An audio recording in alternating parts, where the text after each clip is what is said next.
കർക്കിടക മാസം 1-ാം തീയതി വെളി നട്ടത് മുറ്റത്തിന്റെ ഒരരികിൽ തഴച്ചു വളർന്നിരിക്കുന്നു. ഉണ്ണിക്കുട്ടൻ പുരപ്പുറത്തേക്ക് നോക്കി. പുരപ്പുറത്ത് വെളി നട്ടത് അവിടെ തന്നെ ഇല്ലേ? ഉണ്ട്. യാതൊരു കേടും വന്നിട്ടില്ല. ചെടികളുടെ മൂട്ടിൽ നല്ല പോലെ മണ്ണുരുട്ടി വച്ചതുകൊണ്ടാകും യാതൊരു കേടും വരാതിരിക്കുന്നത്. പെട്ടെന്ന് ഓട്ടിൻ പുറത്തു നിന്ന് കുറേ പ്രാവുകൾ മുറ്റത്തേക്ക് പറന്നു വന്നു.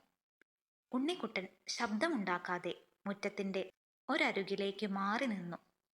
പ്രാവുകൾ മുറ്റത്ത് ഉലാത്തുവാൻ തുടങ്ങി. ആകെ കൂടി എത്ര പ്രാവുകളുണ്ടാകും? ഉണ്ണിക്കുട്ടൻ എണ്ണി നോക്കി. 18 വരെ എണ്ണിയപ്പോഴേക്കും മുത്തച്ഛൻ തുപ്പാനായി മുറ്റത്തേക്ക് ഇറങ്ങി വന്നു. ക്ഷണനേരം കൊണ്ട് പ്രാവുകളെല്ലാം പറന്നുപോയി. അപ്പോഴേക്കും മുത്തച്ഛന് തുപ്പാൻ വൈകി. ഉണ്ണിക്കുട്ടൻ ലേശം ദേഷ്യത്തോടെ മനസ്സിൽ വിചാരിച്ചു. മുത്തച്ഛൻ തുപ്പാൻ വന്നില്ലായിരുന്നെങ്കിൽ പ്രാവുകൾ കുറേ നേരം കൂടി മുറ്റത്ത് ഉലാത്തി നടക്കുമായിരുന്നു. എന്തിനാ മുറ്റത്ത് നിൽക്കണ്? മുത്തച്ഛൻ ചോദിച്ചു. വെറുതെ. ഉണ്ണിക്കുട്ടൻ ഉമ്മറത്തേക്ക് തന്നെ കയറി വന്നു. കുട്ടിയേട്ടൻ ചെറിയൊരു പൂക്കൊട്ടയുമായി ഉമ്മറത്തേക്ക് വന്നു. ഇതെവിടെ നിന്നാണ് കുട്ടിയേട്ടന് കിട്ടിയത്? പുതിയതൊന്നുമല്ല, കഴിഞ്ഞ കൊല്ലം വാങ്ങിയ പൂക്കൊട്ടയാണ്.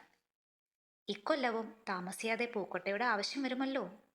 മറ്റന്നാൾ മുതൽ മുറ്റത്ത് പൂവിട്ട് തുടങ്ങണമല്ലോ. ഓണമത്തം മറ്റന്നാളാണെന്നല്ലേ മുത്തശ്ശി പറയുന്നത്? ഉണ്ണിക്കുട്ടൻ പറഞ്ഞു. പൂക്കൾ ഇറക്കാൻ പോകുമ്പോൾ പൂക്കൊട്ട ഞാനാ പിടിക്കുക. ഞാൻ തരില്ല, കുട്ടിയേട്ടൻ പറഞ്ഞു. ഉണ്ണിക്കുട്ടൻ കരയാനുള്ള ഭാവമായി. മുത്തച്ഛൻ അത് മനസ്സിലാക്കി. മുത്തച്ഛൻ കുട്ടിയേട്ടനോട് പറഞ്ഞു. വേണ്ടാത്തത് ഓരോന്ന് പറഞ്ഞ് അവനെ കരയിപ്പിക്കേണ്ട. പൂക്കൊട്ട ഞാൻ കൊടുക്കില്ല, കുട്ടിയേട്ടൻ തീർത്തു പറഞ്ഞു. എന്നിട്ട് അകത്തേക്ക് ഓടിപ്പോകുകയും ചെയ്തു. ഉണ്ണിക്കുട്ടൻ മുത്തച്ഛൻ്റെ അടുത്ത് വന്നു നിന്ന് ചോദിച്ചു. ഇക്കത് വാങ്ങിത്തരുമോ കുട്ടിയേട്ടൻ്റെ കയ്യിൽ നിന്ന്? മറ്റന്നാളേക്കല്ലേ, സമാധാനമായിരിക്കേ. ശരി, സമാധാനമായിരിക്കുക തന്നെ. ഇനിയും 2 ദിവസം കൂടി ഉണ്ടല്ലോ. അങ്ങനെ അത്തം ദിവസം പുലർന്നു. നേരം പുലരുന്നതിന് മുമ്പ് തന്നെ ഉണ്ണിക്കുട്ടൻ ഉറക്കമുണർന്നെഴുന്നേറ്റു. എഴുന്നേറ്റ ഉടൻ തന്നെ ഉമ്മറത്തേക്ക് ഓടിയെത്തി. ഉമ്മറത്ത് കുട്ടിയേട്ടൻ പൂക്കൊട്ടയുമായി തയ്യാറായി നിൽക്കുന്നു. മുത്തച്ഛൻ വെറുതെ ബെഞ്ചിൽ പുതച്ചിരിക്കുകയാണ്. ഉണ്ണിക്കുട്ടനെ കണ്ടപ്പോൾ മുത്തച്ഛൻ കുട്ടിയേട്ടനോട് പറഞ്ഞു. പൂക്കൊട്ട ഉണ്ണിക്കുട്ടന് കൊടുത്തേക്ക്. എന്നാ. കുട്ടിയേട്ടൻ പൂക്കൊട്ട ഉണ്ണിക്കുട്ടൻ്റെ നേരെ നീട്ടി. ഉണ്ണിക്കുട്ടൻ സന്തോഷത്തോടെ അത് വാങ്ങി. ഇത്ര പെട്ടെന്ന് തരുമെന്ന് വിചാരിച്ചതല്ല. ശരി, 2 പേരും കൂടി പൂക്കളറുക്കാൻ പോയിക്കോളിൻ. ഉണ്ണിക്കുട്ടൻ ആഹ്ലാദ തിമർപ്പോടെ കുട്ടിയേട്ടൻ്റെ കൈക്ക് പിടിച്ചുകൊണ്ട് തൊടിയിലേക്ക് നടന്നു. ആദ്യം പോയത് തൊഴുത്തിൻ്റെ അടുത്തേക്കാണ്. അധികം പൂക്കളുള്ളത് ആ ഭാഗത്താണ്. ചുറ്റുഭാഗവുമുള്ള കുറേ പൂക്കളറുത്തപ്പോഴേക്കും പൂക്കൊട്ടയും കുട്ടിയേട്ടൻ്റെ കൈകളും നിറഞ്ഞു. എന്തെല്ലാം വിധത്തിലുള്ള പൂക്കളാണ് അറുത്തതെന്നോ? പേരറിയുന്നവയും പേരറിയാത്തവയുമായ പല വിധത്തിലുള്ള പൂക്കളുണ്ട്. പൂക്കളറുത്ത് മുറ്റത്തെത്തിയപ്പോഴേക്കും കാളിയമ്മ ഒരു കുന്തി ചാണകം മുറ്റത്ത് കൊണ്ടുവന്നിട്ടു. പൂവിടാനുള്ള സ്ഥലം മെഴുകാനാണ്. ഉണ്ണിക്കുട്ടൻ കുട്ടിയേട്ടൻ്റെ സഹായത്തോടെ പൂക്കളെല്ലാം വേർതിരിച്ചു വച്ചു. ഓണപ്പൂക്കൾ, കുമ്പളപ്പൂക്കൾ, മത്തൻ പൂക്കൾ, തുമ്പപ്പൂക്കൾ, ഒടിച്ചുകുത്തിപ്പൂക്കൾ, ചെമ്പരത്തിപ്പൂക്കൾ, അലരിപ്പൂക്കൾ, വേറെയും പല പല വിധത്തിലുള്ള പൂക്കളുണ്ട്. പൂക്കൾ വേർതിരിക്കുമ്പോൾ അമ്മിണി ഇങ്ങോട്ടൊന്നും വരരുതേ എന്ന് ഉണ്ണിക്കുട്ടൻ പ്രാർത്ഥിച്ചു.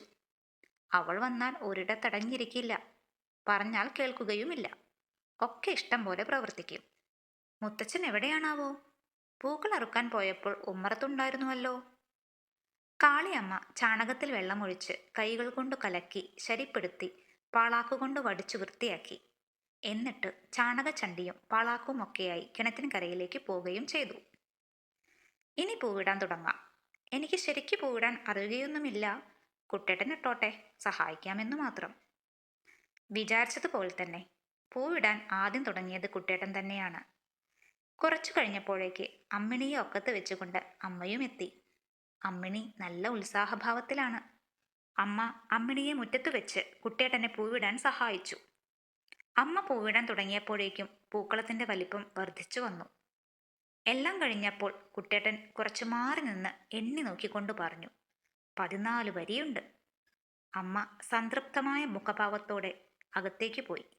മുത്തച്ഛൻ പെട്ടെന്ന് ഉമ്മറത്തേക്ക് വന്ന് പൂക്കളമാകെ നോക്കി കണ്ട ശേഷം പറഞ്ഞു, ഭേഷായിരിക്കണ. ഉണ്ണിക്കുട്ടൻ കോലായിൽ കയറി നിന്ന് പൂക്കളത്തിലേക്ക് നോക്കി. എന്തൊരു ഭംഗിയാണ്! അച്ഛനും മുത്തശ്ശിയും പൂക്കളം കാണാൻ വരാത്തതെന്താണ്? കുട്ടൻ നായരെയും കാണാനില്ലല്ലോ. നാളത്തെ പൂക്കളം ഇതിലും അധികം വലുതാവണം, മറ്റന്നാളത്തേത് അതിലും അധികം, അങ്ങനെ അങ്ങനെ ഓരോ ദിവസവും പൂക്കളം വലുതായി വരണം. തന്റെ കൊച്ചു ഹൃദയത്തിൽ ഒരു പൂക്കളത്തിന്റെ ശബളിമയും സൗരഭ്യവും ഉൾക്കൊണ്ടുകൊണ്ട് ഉണ്ണിക്കുട്ടൻ കോലായിൽ അങ്ങനെ നിന്നു. ഓണച്ചന്ത ദിവസമാണ്. മുത്തച്ഛനും കുട്ടൻ നായരും കുട്ടിയേട്ടനും കൂടിയാണ് ചന്തയ്ക്ക് പോയിരിക്കുന്നത്. ഉണ്ണിക്കുട്ടനും പോകണമെന്നുണ്ടായിരുന്നു. മുത്തച്ഛൻ വേണ്ടെന്നു പറഞ്ഞു. മുത്തച്ഛൻ പോരേണ്ടെന്നു പറഞ്ഞാൽ പിന്നെ എന്താണ് ചെയ്യുക? ആരോടാണ് പിന്നെ പരാതി പറയുക? ആരോട് പറഞ്ഞിട്ടും കാര്യമില്ല. വീട്ടിൽ നിന്നു 2 നാഴിക ദൂരത്താണ് ചന്ത. ഇത്രയും ദൂരം തന്നെ കൊണ്ടു നടക്കാൻ സാധിക്കില്ലെന്നു കരുതിയാവുമോ മുത്തച്ഛൻ തന്നോട് പോരണ്ടെന്നു പറഞ്ഞത്? അങ്ങനെയാണെങ്കിൽ താൻ സിനിമയ്ക്ക് നടന്നല്ലേ സാധാരണയായി പോകാറുള്ളത്? സിനിമാ തിയേറ്ററിലേക്ക് ചന്തയിൽ നിന്ന് 1 ഫർലോങ് പിന്നെയും പോകണ്ടേ?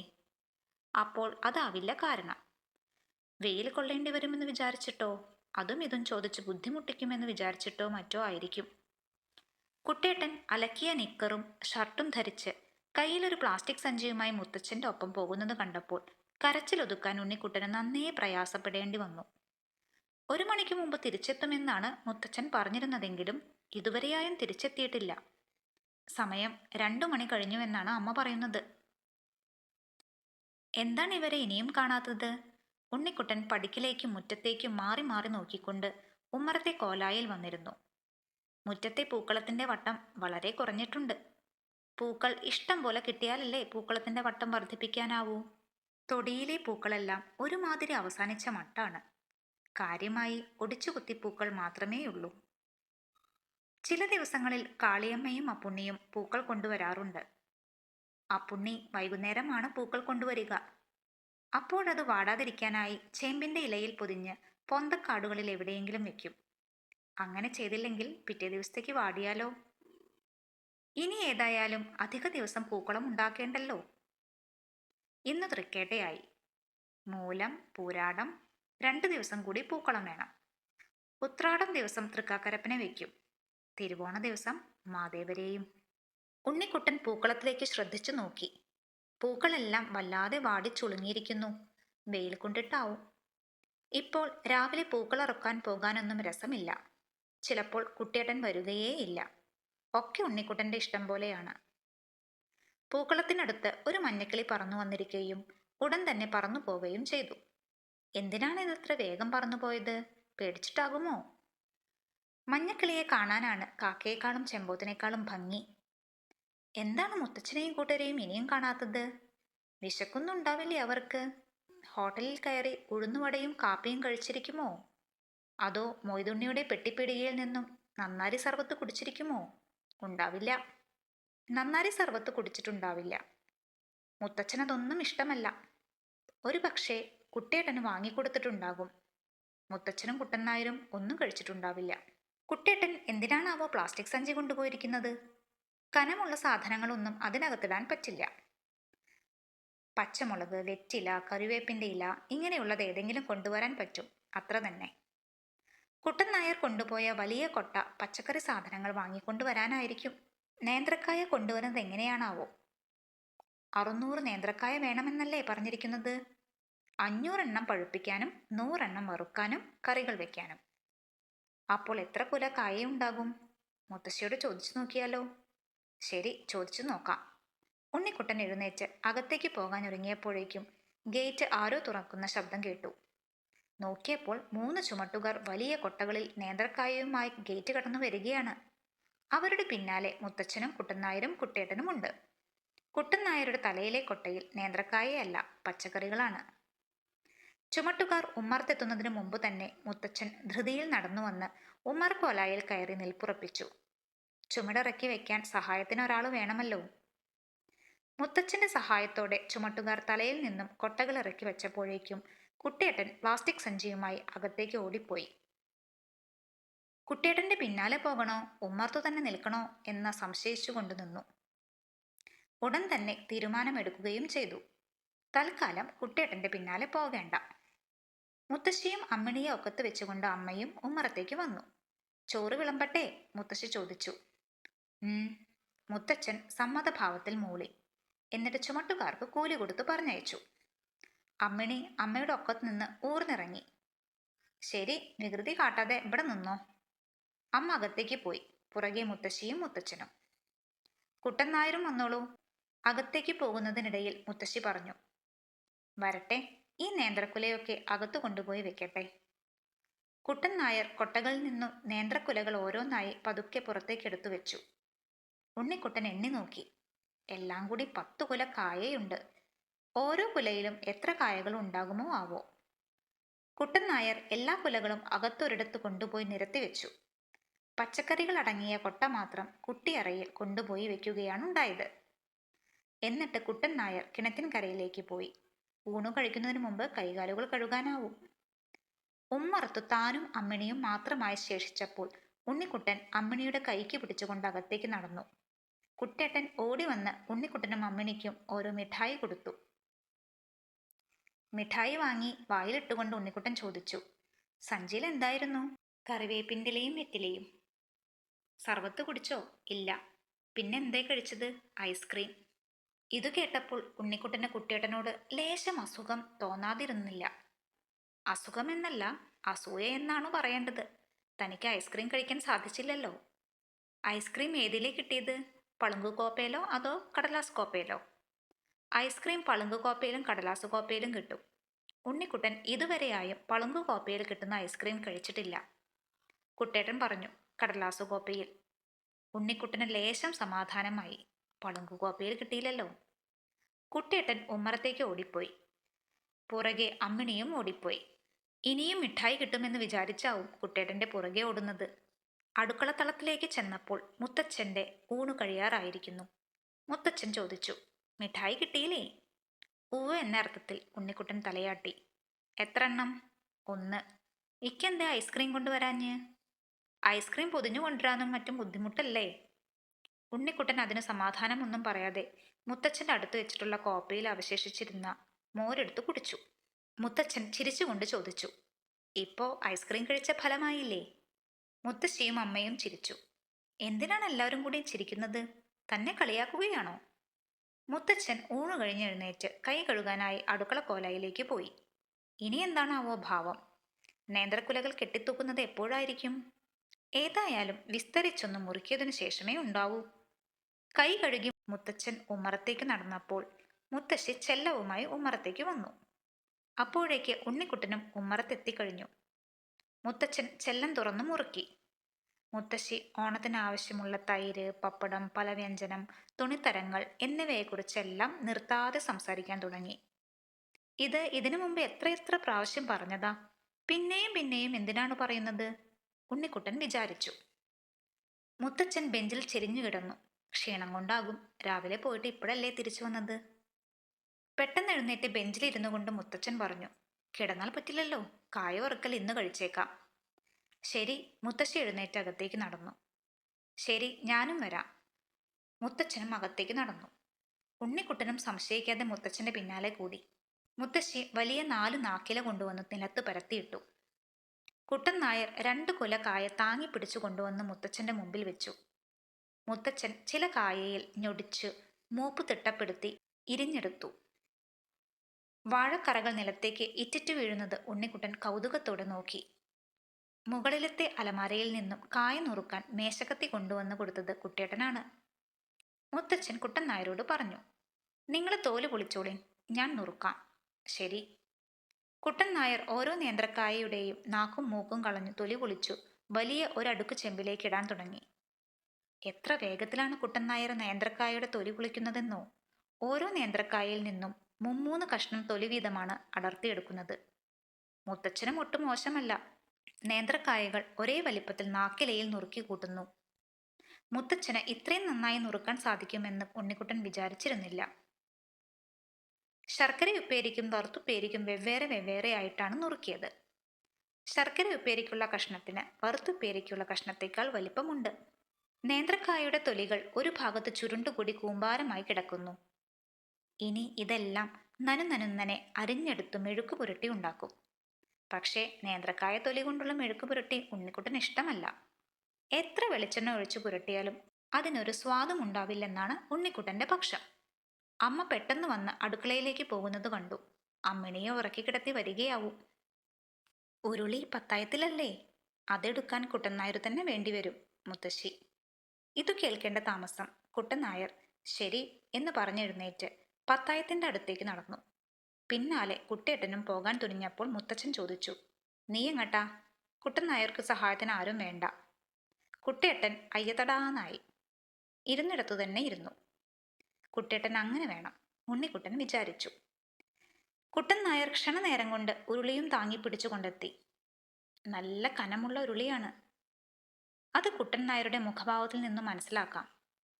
ഉരുളി താഴെ വെച്ചപ്പോൾ കുട്ടൻ നായരുടെ കൈകളിലെ മസിലുകൾ ഒന്ന് ഉരുണ്ടുളകി മറിഞ്ഞത് ഉണ്ണിക്കുട്ടൻ ശ്രദ്ധിച്ചു. ഉരുളി അടുപ്പത്ത് കയറ്റി വെച്ചതും കുട്ടൻ നായരാണ്. ഒറ്റയ്ക്ക് ഉരുളിയെടുത്ത് അടുപ്പത്ത് കയറ്റി വെക്കാനൊന്നും അമ്മയെ കൊണ്ടാവില്ല. കുട്ടൻ നായർ വീണ്ടും പഴയ സ്ഥാനത്തു തന്നെ വന്നിരുന്ന് നേന്ത്രക്കായയുടെ തൊലി കളയാൻ തുടങ്ങി. മുത്തശ്ശി ഉണ്ണിക്കുട്ടനോട് ചോദിച്ചു, ഈ തൊലികളെല്ലാം പെറുക്കിയെടുത്ത് ആ കുണ്ടൻ ചെമ്പിലിടാൻ വയ്ക്കുവോ? പിന്നെന്താ, കേൾക്കേണ്ട താമസമേ ഉണ്ടായുള്ളൂ. ഉണ്ണിക്കുട്ടൻ എഴുന്നേറ്റ് പ്രവൃത്തികൾ ആരംഭിച്ചു. സഹായത്തിന് കുട്ടേട്ടനുമുണ്ട്. കുപ്പായത്തിലും നിക്കറിലും കറിയാക്കരുതേ, അമ്മ ഓർമ്മിപ്പിച്ചു. കുട്ടൻ നായർ തന്റെ പണി തീർത്ത് എഴുന്നേറ്റപ്പോൾ മുത്തച്ഛൻ പറഞ്ഞു, എന്നാ കുട്ടൻ നായർ പലവ്യഞ്ജനം വാങ്ങിക്കൊണ്ടുവരീൻ. എല്ലാം പുസ്തകത്തിൽ എഴുതിയിട്ടുണ്ട്. ശരി. കുട്ടൻ നായർ കൈ കഴുകാനായി കിണറ്റിന് കരയിലേക്ക് പോയി.